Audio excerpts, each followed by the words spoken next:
Hello students, आज मैं आपको AIA-PGET एग्ज़ाम के लिए कुछ इम्पॉर्टेंट पॉइंट्स बताऊंगी जो कि आपने बहुत अच्छे से प्रिपेयर करने हैं।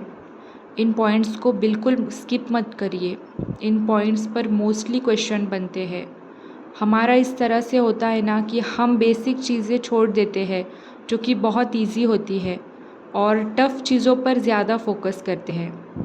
लेकिन आप AIA-PGET के पेपर्स देखोगे तो काफ़ी क्वेश्चन से हम फैमिलियर रहते हैं, लेकिन वो इजी चीज़ों को हम इजी ही ले लेते हैं। सो आप ऐसा बिल्कुल ना करें। 5 साल के क्वेश्चन पेपर्स देखें, एनालाइज करें कि किस जगह से ज़्यादा क्वेश्चंस आते हैं, जिससे आपका रैंक अच्छा होगा। उन पर्टिकुलर टॉपिक पर आप ज़्यादा ध्यान दें। अभी आपको एग्ज़ाम के लिए हार्डवर्क के साथ साथ स्मार्ट वर्क भी करना होगा और उन चीज़ों को पहले कर ले जिन पर क्वेश्चंस आने के चांसेस ज़्यादा है। तो स्टार्ट करते हैं। फर्स्ट, प्रमेय पीड़िका कितनी होती है, चरक ने कितनी मानी है, सुश्रुत ने कितनी मानी है, काश्यप ने कितनी मानी है और भोज ने कितनी मानी है, ये सब आप अच्छे से पढ़ लें। देन नेक्स्ट वन है कृमि। कृमि की संख्या कितनी होती है, कौन कौन से कृमि होते हैं, उसके टाइप्स क्या है, ये सब चीज़ें आपको पढ़नी है। इसके बाद तंत्र युक्ति, जैसे चरक ने 32 तंत्र युक्ति मानी है, सुश्रुत ने 36 मानी है, भट्टार हरिश्चंद्र ने 42 मानी है और जो भी तंत्र युक्ति के टाइप्स है उसके जो श्लोक है वो अच्छे से करने हैं। नेक्स्ट, त्वचा अकॉर्डिंग टू सुश्रुत एंड चरक और उसकी थिकनेस भी पूछी जाती है कई बार। देन कला, कला कितनी होती है और कौन कौन सी है, सुश्रुत शारीर में इसका वर्णन किया है और इसको भी अच्छे से पढ़ लेना। उसके बाद निद्रा, निद्रा के कितने प्रकार है, कौन से हैं according to different Acharya.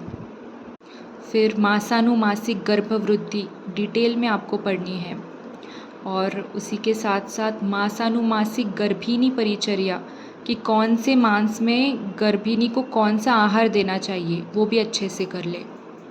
Then योनि व्यापद, ये भी बहुत इम्पॉर्टेंट टॉपिक है, इसके बारे में डिटेल में कर लेना।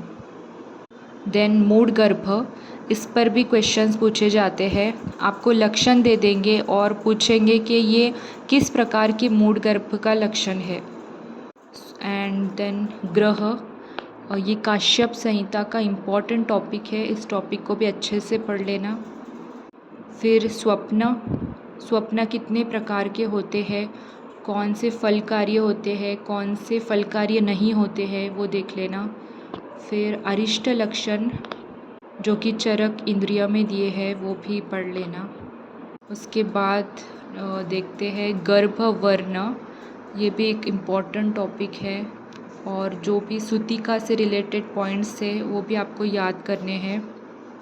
फिर उसके बाद गर्भ उत्पादक भाव, जैसे कि मातृज भाव, पितृज भाव, ये जो भी है वो सब अच्छे से कर लेना। उसके बाद पुरुष वर्णन दिया है, जैसे एक धातु पुरुष, षड धातु पुरुष, चतुर्विंशति पुरुष, कर्म पुरुष, इस प्रकार से आपको इसे ब्रीफ में करना है। नेक्स्ट, गुण संख्या, जैसे गुरु आदि गुण, परादि गुण कितने होते हैं, कौन कौन से होते हैं, ये सब आपको पढ़ लेना है अच्छे से। इसके बाद अष्टव महागत, ये भी एक इम्पॉर्टेंट टॉपिक है। फिर षटक्रिया काल, उसमें जैसे संचय, प्रकोप, प्रसर, स्थान, संश्रय, व्यक्ति भेद और इनमें जो भी लक्षण दिए हैं वात पित्त कफ के, वो एक बार अच्छे से देख लेना। उसके बाद सात्विक, रजस, तमस भाव। फिर नेक्स्ट इम्पॉर्टेंट टॉपिक है प्रकृति पुरुष, साधर्म्य, वैधर्म्य, यानी इनमें क्या सिमिलैरिटीज़ है और क्या डिफरेंसेस है, ये भी पूछे जाते हैं। देन व्रण, अर्श, अश्मरी, ये भी इम्पॉर्टेंट टॉपिक्स है सुश्रुत संहिता के। देन मात्राशीतीय अध्याय और फिर धूमपान, इस पर भी क्वेश्चन बनता ही है। अनुतैल, दंत धावन, स्तन्य दोष और विषवेग लक्षण।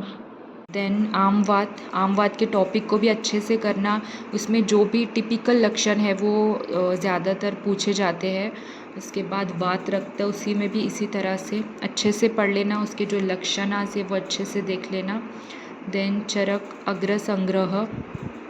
देन नेक्स्ट मर्म शारीर, ये थोड़ा हार्ड टॉपिक है लेकिन बहुत ज़्यादा इम्पॉर्टेंट है।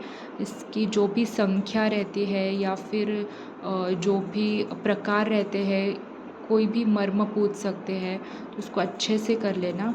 इसके बाद महाकषाय, देन मुख रोग, इसके बाद नस्य के प्रकार और नासा रोग और खुड्डाक चतुष्पाद, देन ऋतुचर्या वाग्भट के अनुसार, देन व्रण स्त्राव।